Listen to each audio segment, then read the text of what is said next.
Assalamualaikum warahmatullahi wabarakatuh. Selamat siang semua. Gimana kabarnya hari ini? Mudah-mudahan masih sehat dan tetap dalam lindungan Allah Subhanahu wa Ta'ala, dan masih tetap semangat walaupun kita belajar dengan jarak jauh. Baiklah, sekarang kita masuk les 78, yaitu akuntansi instansi pemerintah. Adapun materi kita pada hari ini adalah akuntansi aset. KD dari materi ini adalah yang pertama, KD pengetahuan, menganalisis transaksi akuntansi aset satker dan akuntansi aset desa atau kelurahan. Sedangkan KD dari keterampilan adalah melakukan pencatatan akuntansi aset satker dan akuntansi aset desa atau kelurahan. Baiklah, materi pembelajaran kita yang pertama adalah akuntansi aset satuan kerja. A. Pengertian aset. Aset merupakan sumber daya ekonomi yang dikuasai atau dimiliki oleh pemerintah sebagai akibat dari peristiwa masa lalu dan dari mana manfaat ekonomi atau sosial di masa depan diharapkan dapat diperoleh baik oleh pemerintah maupun masyarakat, serta dapat diukur dalam satuan uang, termasuk sumber daya non-keuangan yang diperlukan untuk penyediaan jasa bagi masyarakat umum dan sumber daya yang dipelihara karena alasan sejarah dan budaya. Yang bagian B, klasifikasi aset. Aset diklasifikasikan dalam dua jenis. Yang pertama, aset lancar dan aset non-lancar.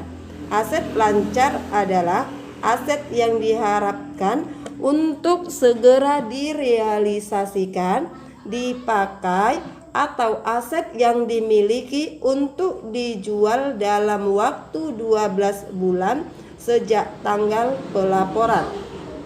Aset lancar meliputi kas dan setara kas, investasi jangka pendek, piutang, dan persediaan. Sedangkan aset non-lancar adalah aset yang bersifat jangka panjang dan aset tidak berwujud yang digunakan secara langsung atau tidak langsung untuk kegiatan pemerintah atau yang digunakan masyarakat umum. Aset non-lancar meliputi investasi jangka panjang, aset tetap, dana cadangan, dan aset lainnya. C. Akuntansi kas. 1. Pengertian kas.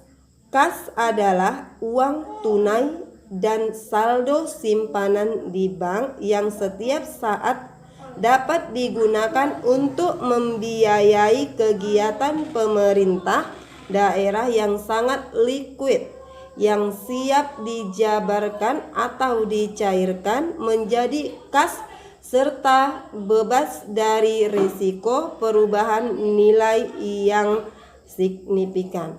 Yang kedua, klasifikasi kas dan setara kas. Unsur-unsur yang termasuk dalam kas meliputi A. Kas di kas daerah yang terdiri dari kas di kas daerah, potongan pajak, dan lainnya. Kas transitoris dan kas lainnya. B. Kas di bendahara penerimaan yang terdiri dari pendapatan yang belum disetor dan uang titipan. C.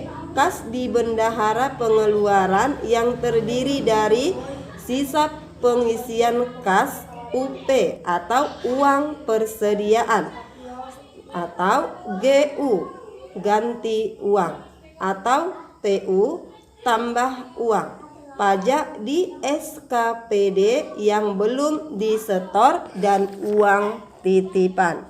D. Kas di BLUD atau Badan Layanan Umum Daerah yang terdiri dari kas tunai di BLUD, kas di bank BLUD, pajak yang belum disetor BLUD, uang muka uang pasien RSUD atau BLUD dan uang titipan BLUD.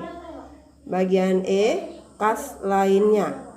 F, setara kas.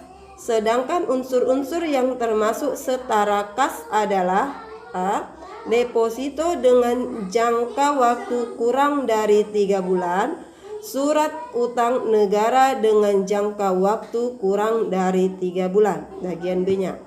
Oke, yang ketiga, akuntansi kas dalam SKPD. Setiap penerimaan uang SKPD harus disetorkan ke kas daerah dan setiap pengeluaran uang dilakukan dari kas daerah baik dengan mekanisme pembayaran langsung dari kas daerah atau dengan uang persediaan. Mekanisme ini diterapkan dengan menggunakan akun RKPPKD di tingkat SKPD dan RKSKPD di tingkat SKPKD BUD. Jenis-jenis surat permintaan pembayaran atau disebut dengan SPP yang digunakan oleh SKPD terkait pengeluaran uang. Yang pertama, surat permintaan